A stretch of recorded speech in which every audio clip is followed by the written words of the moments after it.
Welcome to the Investors Trading Academy Economic Calendar of the Week. Each week, our news analysts review the upcoming economic events that you should be monitoring.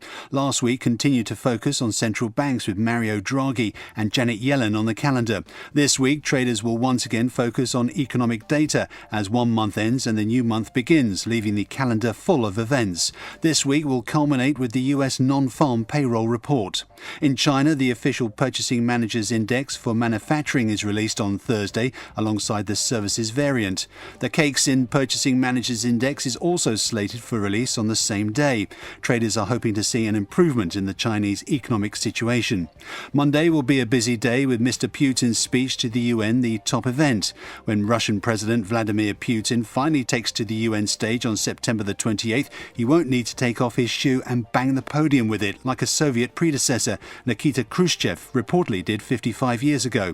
Putin's address to the United Nations General Assembly, his first in a decade, comes as the Kremlin bangs its proverbial shoe on the world stage with growing frequency and volume. From Syria to Ukraine to the Arctic, Moscow has reset the agenda and kept Western states, and perhaps the United States first and foremost, off balance and playing catch-up. There are several speakers from the Federal Reserve scheduled on Monday, and once again a speech in St. Louis by Janet Yellen on Thursday. First up on Monday will be William Dudley, president of the New York Federal Reserve, will give an interview for the Wall Street Journal and talk about the rate hike issue and about inflation expectations. In his former talks, Dudley spoke against a rate rise in September amid international and financial market developments, but noted he hopes the Fed will still raise rates this year. Fed Chair Janet Yellen said the US Central Bank is still prepared to raise interest rates this year for the first time in nearly a decade. Yellen said the recent inflationary weakness is temporary, caused by a strong dollar and low oil prices, which are likely to pass. She said US economic prospects appear solid, suggesting a rate hike is near. Market volatility is expected. The week of September the 28th to October 2nd will bring three major US employment releases.